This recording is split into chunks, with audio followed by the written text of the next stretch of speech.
What if the next powerful political voice didn't come from wealth, didn't come from elite families, and didn't come from luxury? What if he came from questions, identity struggles, and city streets? This is not just a political story. This is the story of Zohran Mamdani, a man who represents a new generation, a generation that refuses to stay silent. Zohran Mamdani was born into a world of contrasts, a world where cultures met, where ideas collided, where identity was not simple. From an early age, he understood something many people never do, that belonging is not automatic. While other children grew up with clear identities, Zohran grew up asking questions. Who am I? Where do I belong? And what does it mean to be heard? These questions would later shape his entire life. As he grew older, Zohran began to notice something troubling. Some people had everything. Others struggled to survive. Some voices were powerful. Others were ignored. He realized that inequality was not an accident. It was a system. And once you see the system, you can never unsee it. When Zohran arrived in New York,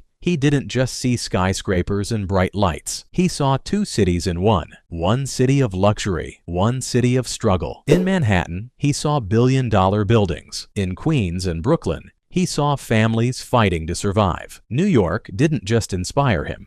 It challenged him. A question that changed everything. One question haunted him. If the city belongs to everyone, why does it feel like it belongs to only a few? That question would soon push him toward a dangerous path, the path of politics. But entering politics is not just about ambition. It is about courage, and courage always comes with a price. In the next part, we will see how Zohran Mamdani stepped into politics and why his decision shocked the system. Behind every public figure, every life has a turning point. For Zohran Mamdani, it wasn't fame, it wasn't money, and it wasn't power. It was frustration. While many young people in New York dreamed of success, Zohran dreamed of change. He walked through neighborhoods where rent was rising faster than hope. He listened to stories of families forced to leave their homes. He watched workers struggle while corporations grew richer. He didn't just see statistics. He saw faces, he saw pain, and slowly, something inside him changed. Zohran understood something dangerous. The system was not built for everyone. Politics was dominated by powerful elites. Voices like his were considered too radical, too different, too inconvenient. But history has always been changed by inconvenient people. Before politics, Zohran was already fighting.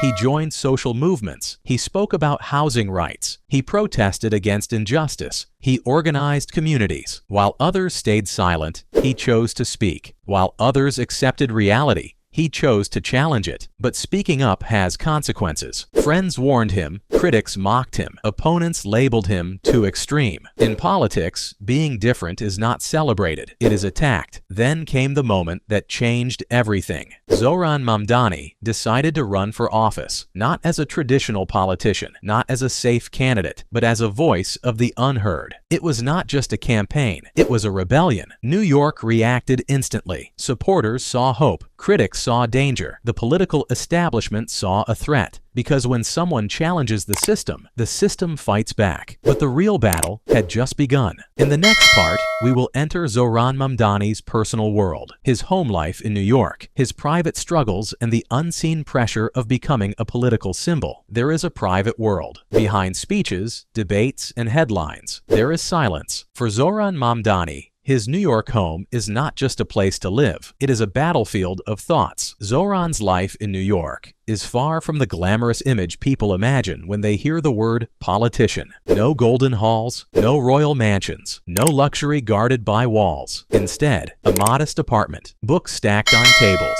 political notes on walls, and windows opening to the restless city. While Wall Street billionaires live above the clouds, Zohran lives among the people he represents. His days are divided into two worlds. By day, meetings, debates, campaigns, interviews, protests. By night, silence, research, doubt, and reflection. While the city sleeps, he reads reports about housing crises. He studies policies. He prepares speeches that could change lives. Because in politics, words are not just words. They are weapons. Being a public figure is not easy. Every statement is judged. Every move is criticized. Every silence is questioned. Sometimes Zohran sits alone in his apartment, staring at the city lights, asking himself, am I doing enough? Am I too radical? Or am I not radical enough? Few people see this side of him, because politicians are not allowed to show doubt. New York is not just his home, it is his inspiration and his challenge. In Harlem, he sees communities fighting to survive. In Manhattan, he sees unimaginable wealth. In Queens, he hears stories of immigrants chasing dreams. This contrast fuels him. Every luxury penthouse reminds him why he fights. Every struggling family reminds him why he cannot quit. Despite his rising political status, Zohran's closest circle remains simple. Friends who challenge him, activists who inspire him, ordinary people who trust him. In private conversations, he is not a politician. He is a listener. He knows that real power does not come from offices. It comes from people. But being different in politics has a price. Online attacks, media controversies, political enemies waiting for mistakes. Some call him a hero. Some call him a threat. Some call him unrealistic. But Zohran knows one truth. If everyone hates you, you are probably doing something right. Yet the biggest challenge was still ahead, because when a young politician starts gaining influence, the powerful start to feel fear. In the next part, we will reveal how Zohran Mamdani's influence grew, how his ideas shook the political system, and how his identity became both his strength and his greatest controversy. As Zohran Mamdani's voice grew louder, something invisible started to shift in New York. People began to listen, not just students, not just activists, but ordinary citizens who had never believed in politics before. He was no longer just a young politician with bold ideas. He was becoming a symbol, and symbols are powerful, but also dangerous. Every speech he delivered carried weight. Every tweet sparked debate. Every interview created headlines. In crowded streets, people recognized him. Some smiled with hope. Some looked with suspicion, because in a city like New York, change is never welcomed by everyone. At night, when the noise of the city softened, Zohran often returned to his quiet apartment. No luxury chandeliers, no golden furniture, just books, papers, and the constant glow of a laptop screen. While others celebrated success with parties,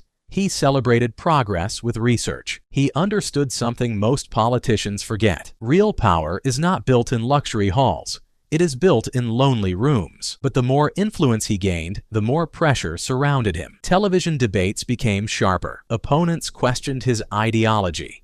Commentators dissected his identity. They didn't just analyze his policies, they analyzed his background, his culture, his beliefs. In politics, your identity can become your weapon or your weakness. Zohran felt this truth every day. Some people admired him for representing diversity. Others accused him of dividing society, but he refused to change his voice. Behind closed doors, his life was far from simple. Phone calls never stopped. Messages flooded his inbox. Supporters asked for hope. Critics searched for flaws. Sometimes he sat silently, staring at the city lights outside his window. Not because he was tired, but because he was thinking, is this the price of change? Is this what leadership feels like? In those moments, he realized something profound. You don't lose your privacy when you become powerful. You lose your peace. As his popularity grew, so did the resistance. Powerful figures began to notice him. Political rivals began to strategize. Media narratives began to shift. Suddenly, he was no longer ignored. He was targeted, because the most dangerous person in politics is not the one who shouts the loudest. It is the one who makes people believe change is possible. In public, Zohran remained calm, confident, composed. But in private, he felt the weight of expectations. Every decision felt heavy. Every word felt risky. Every silence felt suspicious. Yet he continued, not because it was easy, but because quitting was never an option. In the heart of New York, between skyscrapers and crowded streets, a young politician was quietly rewriting the rules of power, and the city was watching. But the story was far from over, because the more powerful he became, the more dangerous the game became, and the next chapter of his life would test not just his politics, but his courage. There comes a moment in every leader's life when dreams collide with reality. For Zohran Mamdani, that moment arrived quietly, not in front of cameras, not on a stage, but in the silence of his own home. Outside his window, New York continued to move. Cars rushed, lights flashed, people chased their own dreams. Inside his room, he faced a different kind of battle, not against opponents, not against critics, but against doubt. He knew that power is not always loud. Sometimes it whispers. Sometimes it asks uncomfortable questions. Sometimes it forces you to choose between popularity and principles. Zohran chose principles. While many politicians chase luxury, he chose simplicity. While others sought applause, he sought impact. While others built empires, he tried to build trust. And slowly, that trust turned into influence. In neighborhoods where people once felt invisible, his words created hope. In communities where voices were ignored,